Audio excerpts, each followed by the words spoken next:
शांति। 7/7/2022 की मुरली है।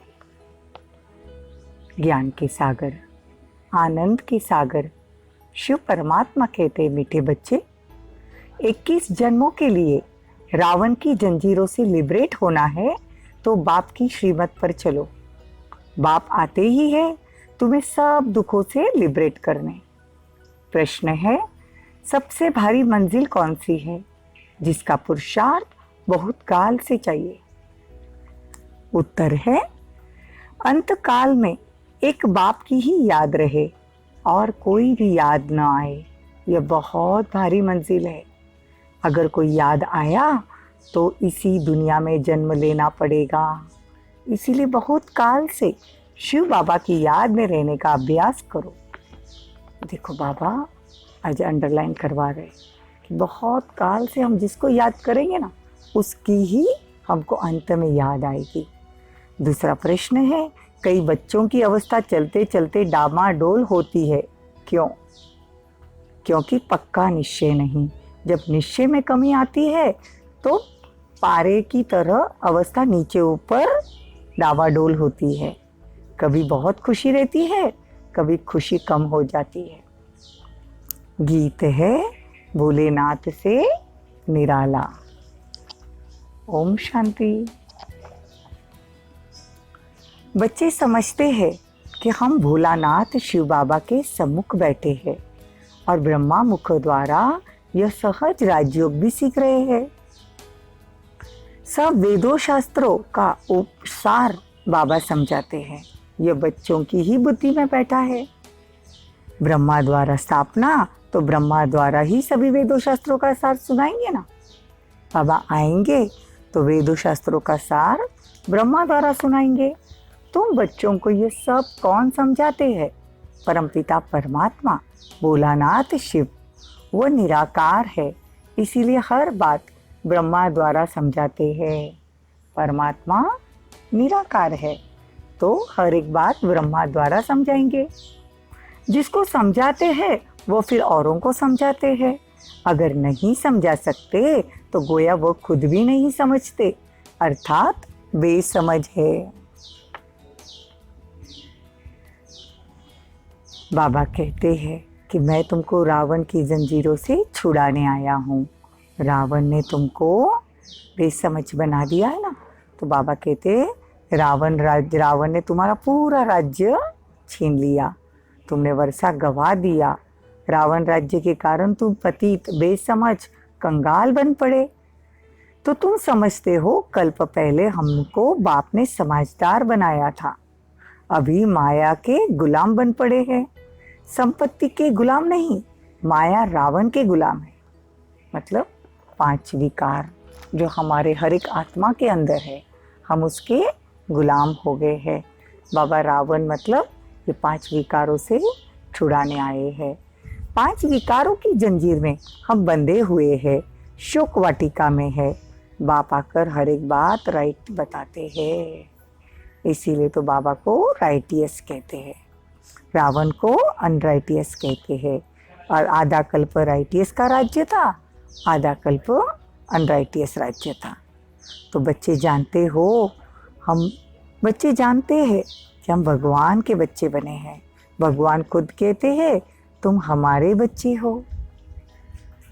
जानते हो ईश्वर ही नई दुनिया की स्थापना करते हैं, तो ज़रूर पुरानी दुनिया में भगवान को आना पड़े। देखो भारत कितना सुखी था, फिर भगवान आकर अभी दुखों से हमको छुड़ाकर सुख में लेके जाते। सुख से लिबरेट करने वाला तो रावण है। अब राम की श्रीमत पर चलने से तुम 21 जन्मों के लिए लिबरेट हो जाओगे रावण से। जो हद के मनुष्य है ये सब बातें जानते ही नहीं हैं। दुनिया वाले तो ये बातें जानते नहीं। बाबा कहते हैं ये अविनाशी बना बनाया ड्रामा है, इसमें कोई चेंज नहीं हो सकती। मुख्य एक्टर शिव बाबा है, फिर क्रिएटर डायरेक्टर भी वही है। ब्रह्मा विष्णु शंकर का पार्ट, जगदम्बा का पार्ट, जगत पिता का पार्ट, देवी देवताओं का पार्ट, इस्लामी बौद्धियों का पार्ट, सब इस तरह पर चलता है। तो बाबा कहते हैं अभी तुम जानते हो इस समय ब्राह्मण कुल की रिपीटेशन है।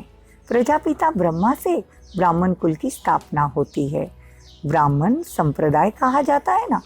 बाबा कहते तुम सब मुखवंशावली हो, ब्रह्मा के मुखवंशावली, हम ब्राह्मण हैं। ब्रह्मा द्वारा शिव बाबा हमको अडॉप्ट करते हैं, तो हम शिव बाबा के पोतरे हो गए। बाबा कहते हैं जितना हो सके उतना शिव बाबा को याद करो, बरगल में रहो, बच्चों को संभालो, लेकिन बाबा को याद करो कि हम आत्मा परमात्मा की संतान है। इसमें निश्चय होना चाहिए।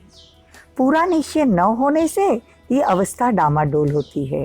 जैसे पारा होता है ना, अभी अभी खुशी का पारा चढ़ता है, अभी अभी भूल जाते हैं। अभी बाप कहते हैं तुमको घर वापस जाना है। मनुष्य जब बूढ़े होते हैं तो कहते अब जाना है, झट साक्षात्कार होता है, अभी हम बालक बनने वाले हैं। तो उनको यह पता है कि अब हम शरीर छोड़ बालक बनेंगे, फिर सत्व प्रधान शरीर मिलेगा। देखो सतयुग में भी जब आत्मा शरीर छोड़ती है तो उसको साक्षात्कार होता है कि हम ये बूढ़ा शरीर छोड़ के बालक शरीर में आएंगे। लेकिन दुनिया वालों ने तो कल्प की आयु बड़ी कर दी, कल्पम के 84 लाख योनियां बता दी। और दुनिया वाले कहते तुम तो कहते हो कल्प 5000 वर्ष का है, फिर दुख देने वाला है।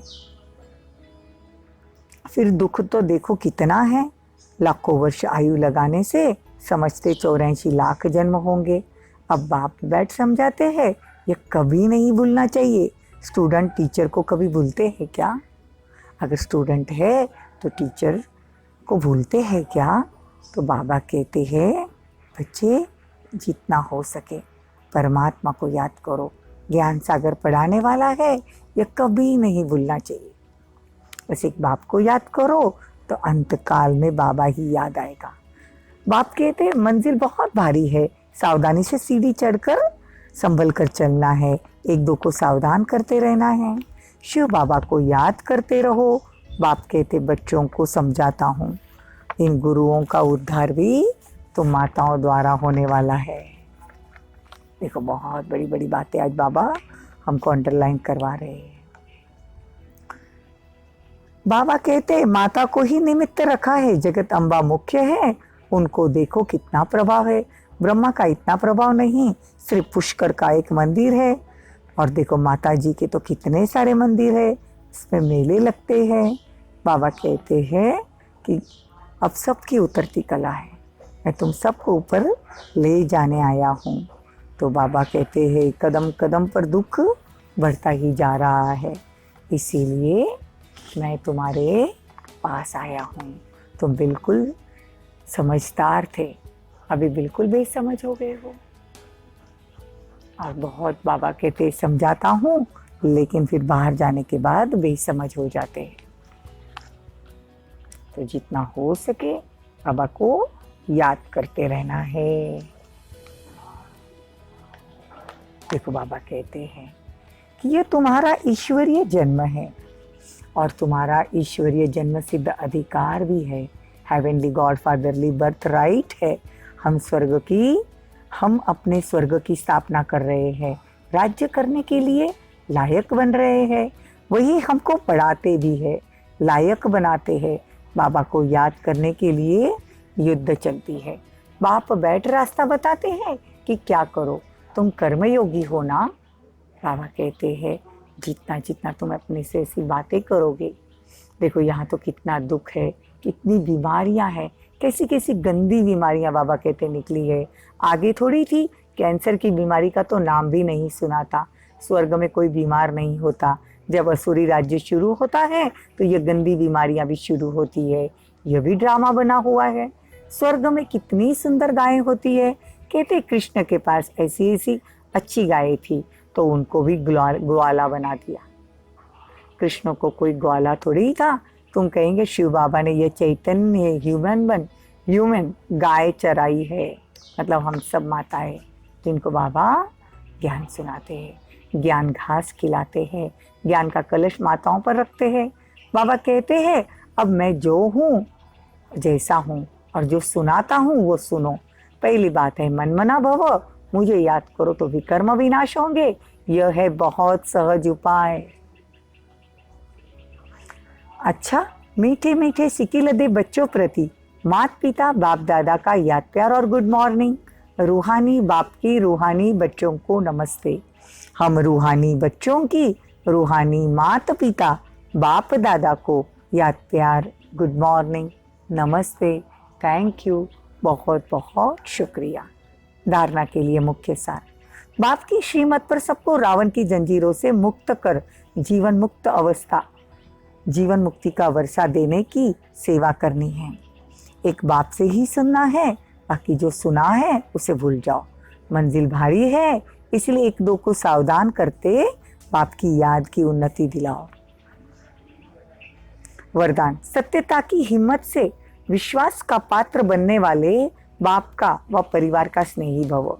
विश्वास की नाव सत्यता है और दिल और दिमाग की ऑनेस्टी है, तो उसके ऊपर बाप का, परिवार का स्वतः ही दिल से प्यार है और विश्वास होता है। विश्वास के कारण फुल अधिकार उनको दे देते हैं, वे स्वतः ही सबके स्नेही बन जाते हैं। इसलिए सत्यता की हिम्मत से विश्वास पात्र बनो।